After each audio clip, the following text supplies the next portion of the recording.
Un cordial saludo al pueblo salvadoreño, mi pueblo. En la época colonial, las sociedades latinoamericanas se encontraban definidas totalmente. Se mantenían equilibradas, aunque terriblemente jerarquizadas. Nuestro país, El Salvador, fue el ejemplo más representativo de ese riguroso apartheid, separación obligatoria de razas. Por un lado, los criollos, descendientes del poder colonial español, conjuntamente con otros europeos con los cuales se habían mezclado, fuertemente influidos por las corrientes del positivismo francés, que miraban a lo europeo como sinónimo de progreso, personificado en escala descendente por nórdicos, germánicos, anglosajones y luego franceses, italianos, españoles y portugueses. Y por el otro lado, todos los demás. Esta situación estaba aceptada y reconocida por todos, no solo por el grupo dominante criollo, sino también por los grupos dominados. Un equilibrio metaestable, pero equilibrio al fin. Los prejuicios clasistas de la era colonial se mantenían, se aceptaban y se practicaban sin discusión. Eran un perfecto paradigma. A un criollo o a un europeo nunca su nombre podía ir precedido sin el término don, que significa de origen noble, aunque estuviera borracho tirado en una esquina y estuviera con los tragos hasta la coronilla. En tiempo de la colonia se usaba también el de caballero, que andaba a caballo debido a que solo él, el criollo o europeo, podían usar caballo. Al indio o al mestizo se le obligaba a mirar hacia el suelo cuando hablaba con un caballero. Con el cultivo del añil ingresó a nuestro país el negro o mulato, no de África, sino de países vecinos. Y siguiendo la separación de razas impuesta, fue aislado en guetos llamados rancherías. Se establecieron así una serie de términos, muchos de ellos en desuso, de acuerdo al porcentaje de sangre blanca, india y negra de la población, como indio, negro, mestizo, mulato, albino, lobo, zambayo, cambujo, chamizo, coyote, tercerón, sambo, etc. Una estupidez. Mucho después, a finales del siglo XIX y principios del siglo XX, aparece en el turco, árabe que migraba de las tierras del cercano Oriente, Palestina, Líbano y Siria, con pasaporte turco otomano, ya que Turquía dominaba la zona, y el chino, donde se incluían a japoneses, a chinos, a coreanos y a todo tipo de raza considerada amarilla, distorsionando en alguna medida la estratificación de razas impuestas y creando cierto resquemor en el grupo dominante, acostumbrado a no tener oposición ni competencia con las razas conocidas. En el caso específico de nuestro país, y debido a la discriminación y persecución, el chino prefirió en su gran mayoría desviarse al resto de países centroamericanos mucho más tolerantes. El árabe, en su mayoría palestino, permaneció en El Salvador, aunque algunos, tan solo algunos, emigraron a la más amigable Honduras. El desprecio por todo lo que no es europeo llevó a las personas a desarrollar ideas racistas y a preconizar una inmigración compuesta únicamente de blancos europeos, de preferencia anglosajones. Entre más blanco el color de la piel se es superior. Tremenda equivocación. Pero en el caso de los árabes inmigrantes prácticamente de lugares donde el árabe es básicamente blanco e incluso hay abundancia de ojos claros, el papel racial no fue el único factor a tomarse en cuenta. El trato despectivo de que pudieran ser objeto no se debía tanto al hecho de ser árabes o turcos para el común de la gente, sino al de ejercer un oficio, el comercio, considerado poco noble. El problema sería pues social más que étnico. Se miraba con desprecio al turco porque se le identificaba con el buhonero. Para la mentalidad hidalgo, propia de la alta burguesía, había que vivir de las rentas de la tierra o de los grandes contactos. Ejercer cualquier oficio manual o practicar el comercio era algo indigno y deshonroso. El árabe y sus descendientes fueron discriminados como también lo fueron todas las razas no europeas. El árabe, para superarse, tenía que trabajar más allá de lo normal. Todo trabajo, por más mínimo que fuera, era una carrera de obstáculos, con mayor agravante. El grupo dominante competía en una carrera plana, sin estorbo alguno y con favoritismo del árbitro. Si la competencia era desigual, la lucha era titánica con todas las leyes y decretos negativos de los gobiernos de turno contra ellos. Todos lucharon desde abajo y no se lucraron al amparo del gobierno hasta fechas recientes, donde algunos que otros pudieron accesar a la esfera del poder, pero eso puede considerarse tan solo excepciones a la regla, ya que el maltrato con la gran mayoría de parte del gobierno era generalizado. A pesar de que los gobiernos anteriores trataron de aparentar de que las cosas habían cambiado, tan solo fue con algunos, mientras la gran mayoría recibió no solo el trato negativo de siempre, sino que peor. Tiempo ya de dar un salto de calidad para que se respete a todos los miembros de nuestra colectividad, para que la tendencia a la discriminación de nuestra raza o a la tierra de nuestros ancestros no siga siendo una política gubernamental, para que a la hora de señalar actitudes adversas o negativas de algún miembro de nuestra comunidad, su origen no sea una situación agravante, para que todos, y digo todos, no solamente algunos, puedan acceder con igualdad de oportunidades a competir de acuerdo con la ley. El cambio gubernamental hace el momento propicio, como Goethe decía, cada momento es único, y yo agrego, este es el momento. Volviendo a la historia, el árabe no vino a América como conquistador, no obtuvo propiedades ni bienes a la fuerza, no engañó a sus clientes intercambiando espejitos y vidrios coloreados por oro, ni obtuvo matando o esclavizando a sus legítimos propietarios, no robó tierras, ni violó mujeres, ni cercó tierras ajenas, ni se agenció bienes económicos a través del poder, no marginó a otros ni estratificó la sociedad, ya estaba estratificada y soportó persecuciones como aquel edicto vergonzoso en la década de los 30, cuando el entonces general Hernández Martínez, por orden suponemos del grupo dominante de ese entonces, prohibió su entrada. Se prohíbe la entrada al país a negros, chinos y árabes, a los comúnmente llamados turcos, aunque vengan de otras latitudes o con pasaportes de otras nacionalidades, por tratarse de razas perniciosas.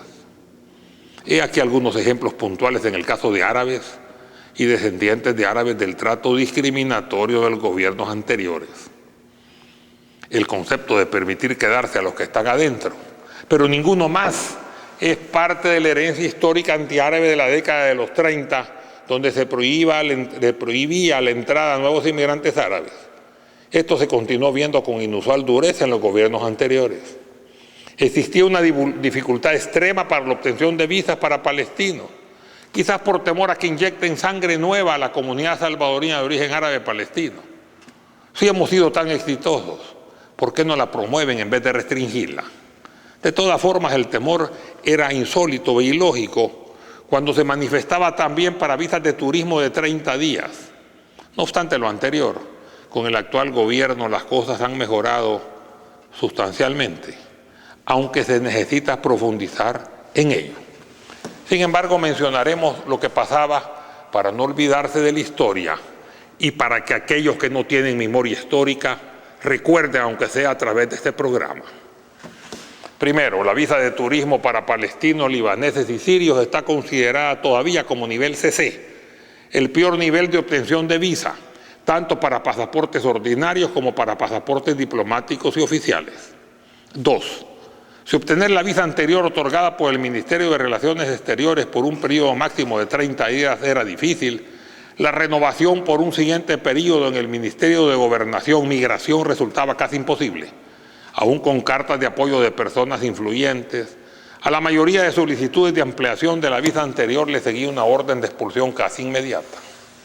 Tercero, palestinos con muchos años de residir en el país, casados con salvadoreña y con hijos e hijas salvadoreños, se les negó sistemáticamente el pasaporte salvadoreño y la nacionalidad. Incluso era un calvario para poder después de muchos años tener la tarjeta de extranjero residente. 4. negativa de visas de trabajo para árabes, incluyendo árabes palestinos y de religión cristiana, aunque fueran familiares de salvadoreños por nacimiento o residentes permanentes de nuestro país. Con facilidad se daban estas visas a todo tipo de extranjeros, incluyendo musulmanes no árabes. En el caso de árabes hay ejemplos de 5 años de trámites engorrosos y repetitivos que no fueron suficientes para obtener una visa de trabajo definitiva a pesar de los respaldos adecuados. Es cierto que con influencia y apoyo de salvadoreños destacados de origen palestino vinculados a las esferas gubernamentales, se podían conseguir algunas visas provisionales, pero se necesitaba tanto esfuerzo para ello y tantas conexiones políticas, cuando lo correcto era un camino expedito para todos aquellos vinculados con contrato de trabajo con empresas salvadoreñas reconocidas y operando legalmente. Quinto, no reconocimiento de la autoridad palestina, incluso negativa de visas de entrada por 48 horas a sus diplomáticos y su gobierno. Voto total en contra en la Asamblea Legislativa de parte de toda la derecha, sin excepción, en diferentes oportunidades. Incluso recientemente, en el 2011, votando totalmente en contra para el reconocimiento del Estado palestino. Sexto, Embajada de El Salvador en Israel, en Jerusalén, siendo el último país en el mundo en retirarla. Séptimo, endurecimiento de las acciones legales, financieras, publicitarias, gubernamentales, etcétera, contra la mayoría de salvadoreños de origen árabe palestino. Para no entrar en detalles, bastaría hacer una encuesta con todos los miembros de nuestra comunidad y cada uno contaría su propia historia, o mejor dicho, su historial de problemas. 8. Un salvadoreño de origen palestino acusado de algo siempre ha tenido garantizado su foto a todo color y lo sigue teniendo en los medios de mayor difusión, con sus 2 nombres y sus 2 apellidos repetitivos hasta la saciedad en una campaña publicitaria masiva en su contra, condenándolo mediáticamente antes de ser oído y vencido en juicio, aunque se trate de servidores sumisos al poder tradicional. 9.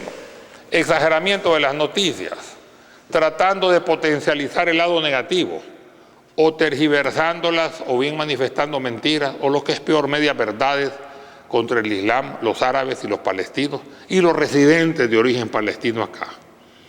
10. Tendencia a condenar a toda la comunidad por la acción negativa o supuestamente negativa de algunos.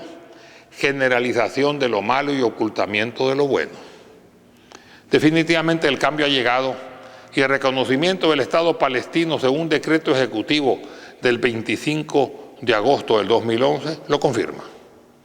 Pero si el trato discriminatorio fue rudo e injusto contra los árabes palestinos de su gran mayoría y chinos, fue muchísimo peor con el pueblo mestizo y trabajador. La historia reconoce parcialmente la crueldad de la conquista europea, en nuestro caso de España, pero enmudece casi totalmente cuando intenta mencionar el despotismo y la injusticia que vino después, aún posterior a nuestra independencia patria. Por eso, cuando se habla de injusticia, no debemos referirnos únicamente a épocas recientes, debemos hablar de 500 años aproximadamente de historia. El análisis histórico de estos acontecimientos quedaría, sin embargo, como tema de un futuro programa. Considero que por el momento es necesario, en vez de analizar el lugar de donde venimos, que es un pasado imposible de cambiar, es indispensable analizar a dónde vamos, ya que el futuro, aunque parcialmente predestinado, tiene un componente humano de cambio, ya que con nuestro libre albedrío, aunque este tan solo sea de carácter limitado, podemos influir en modificar su rumbo. Hoy, en el 2011, con un mundo cada vez más competitivo y tremendamente globalizado, tenemos que pensar, ¿a dónde vamos? ¿Cuál es nuestra visión del país? ¿Qué país deseamos entregar a las generaciones futuras?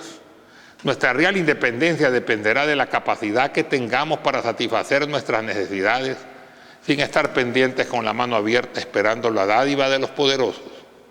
Si podemos dar a nuestros conciudadanos salud, justicia, paz, tranquilidad, alimentación, vivienda, educación, cultura, libertad, seguridad y bienestar económico. Si mantenemos en alto nuestra estima y sabemos negociar con los poderosos, si podemos hacer lo que queramos y querer lo que nos conviene.